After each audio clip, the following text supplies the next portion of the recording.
You ever wonder why you experience joy and what causes it? Well, so did Ingrid Fetell Lee, so she wrote the book Joyful. We're going to take number 7 out of her 10 aesthetics of joy and apply it to tiki culture. Today we're doing Transcendence. Ingrid Fetell Lee writes, through my years of studying joy, I've noticed that people seem to have a natural attraction to things that float and fly. And today we're going to apply that to tiki culture. So check it out.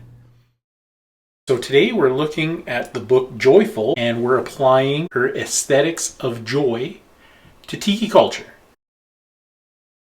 And today we're looking at number 7 on her aesthetics of joy, which is Transcendence. Ingrid Fetell Lee writes, in a study done in the 1920s, when people were shown pictures of different kinds of lines and asked to choose one that looked merry or cheerful, they overwhelmingly chose lines that sloped upwards, while downward sloping lines were judged as sad. Upward movements also seemed to correlate to joy, as evidenced by a recent study in which researchers asked people to recall memories while moving marbles between 2 trays.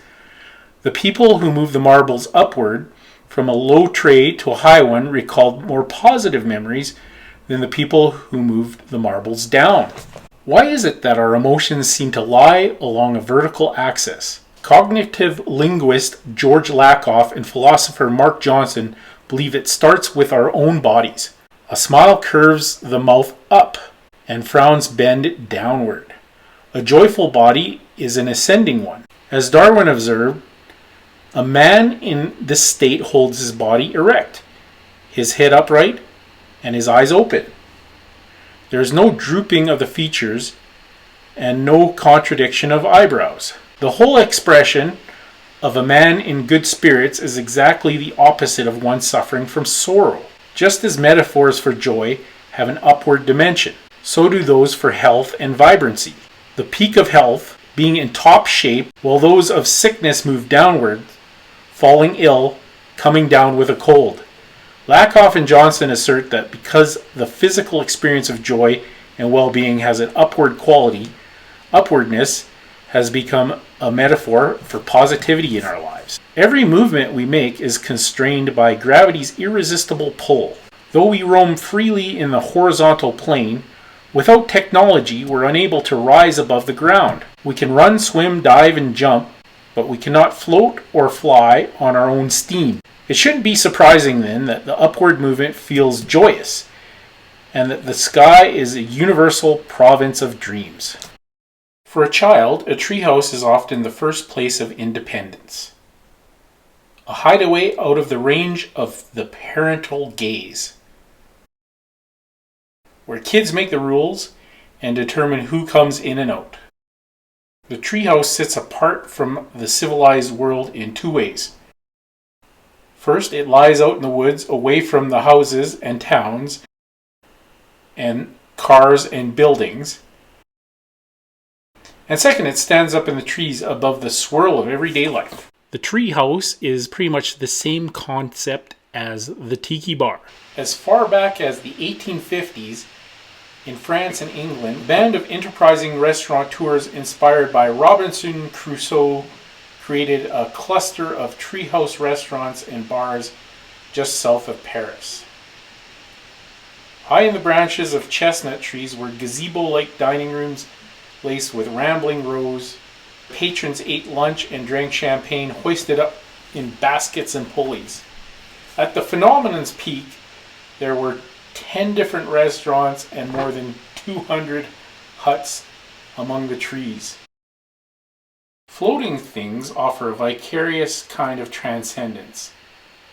As we watch them swoop and sail, we feel our spirits rise, even when our feet remain firmly planted on the earth. Taking time to gaze up at the sky feels like a guilty pleasure, a pursuit reserved for loafers and daydreamers. I believe the entire tiki culture is designed for loafers and daydreamers.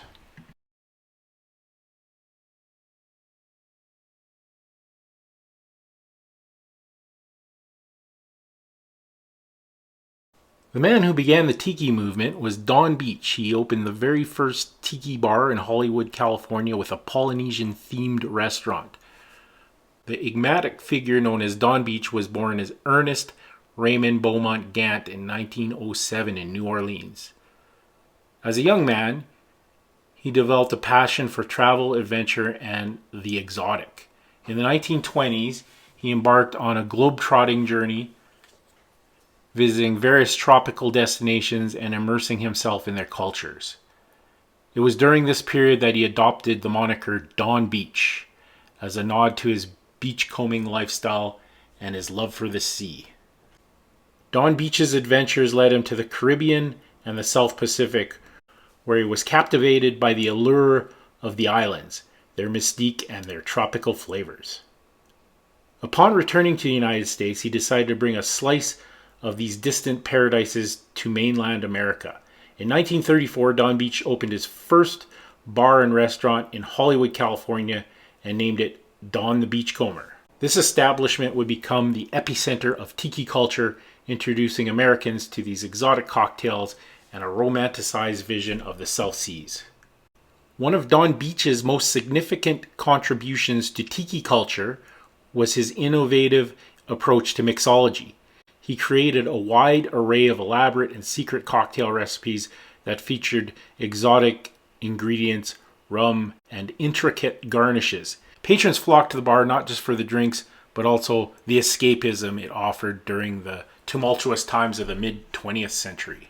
Beyond innovative cocktails, Donn the Beachcomber was renowned for its elaborate and immersive decor. The interior of the bar was transformed into a tropical oasis, complete with bamboo furniture, tiki torches, thatched roofs, and Polynesian-inspired artworks. This aesthetic transported patrons to a faraway paradise and became a defining feature of Tiki culture. Donn Beach's innovative concept struck a chord with the public, and Donn the Beachcomber quickly gained popularity. The success of the Hollywood location led to the openings of additional Donn the Beachcomber branches in major cities across the United States, including Chicago, New York, and Palm Springs. Each location adhered to the same Tiki aesthetic and featured the significant cocktails that had made the brand famous. Donn the Beachcomber's influence on popular culture extended beyond his physical location. The Tiki craze of the 1940s and 50s saw the proliferation of the Tiki themed parties, music, and fashion.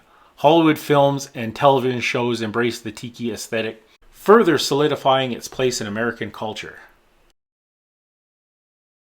British cloud enthusiast Gavin Preder-Pinney has crafted a field guide to clouds called The Cloud Collector's Handbook and convened a cloud appreciation society with more than 43,000 members. He says, "I see engagement with the sky as a perfect antidote to all the pressures of the digital age." Greek playwright Aristophanes, who described clouds as the patron goddess of idle fellows. He believes that cloud spotting lends a bit of legitimacy to the act of doing nothing that can help us carve out space in our days for daydreaming. The beauty of clouds is that they offer this escape from anywhere. Clouds are the most significant egalitarian of nature's displays. You don't have to live in an area of outstanding natural beauty to look up at outstandingly beautiful skies. As I thought more about clouds and other floating things, I realized that it isn't just their elevation that makes them joyful. It's also the sense of lightness. Like elevation, the quality of lightness appears to be a universal metaphor for joy.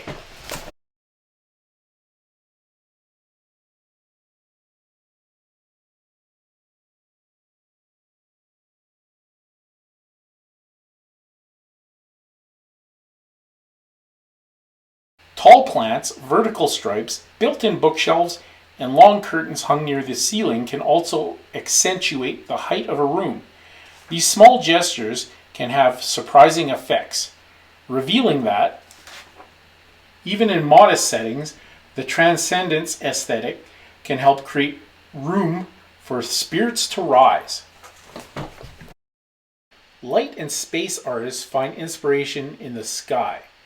and it often feels that their work is an attempt to bring the variations of light and color above us down to earth, where we can get close to them. Blue as the color of sky is especially conducive to creating a transcendent feeling. Transcendence detaches us from the world, lofting us above the currents of our routines. Yet paradoxically, instead of distancing us from what we care about, it seems to bring us closer. Closer to others, closer to what feels truly important, closer even to ourselves.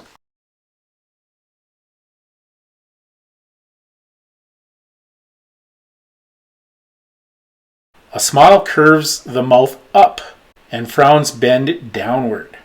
A joyful body is an ascending one.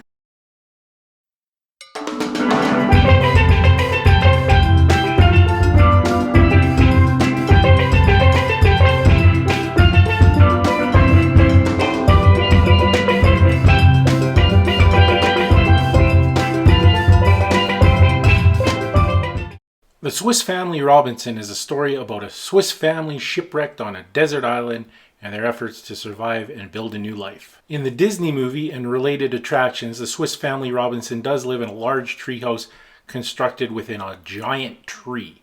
The movie and the Disney World attraction, Swiss Family Treehouse, features this iconic dwelling built high in the branches. While geographically and culturally distant, both the Swiss Family Robinson and Tiki culture share a fascination with the idea of escaping the constraints of civilization and embracing a more natural, self-sufficient lifestyle, both reflecting a fascination with a life outside of the established order.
So just a few final points on how Transcendence applies to Tiki culture and finding joy in Tiki. So Ingrid Fetell Lee says basically joy is different than happiness. Happiness is something that you measure how good you feel over time, whereas joy is feeling good right now. And of course that's what Tiki culture is. She says a simple distinction between happiness and joy has big implications. Our culture is obsessed with the pursuit of happiness, but in the process, we kind of overlook joy. We pursue things that we think will make us happy, but in the process, we often find ourselves too busy or exhausted to experience or appreciate joy.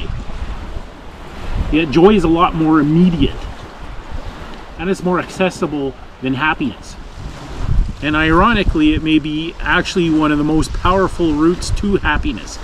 So rather than chasing after happiness, maybe what we should be doing is focusing on joy instead.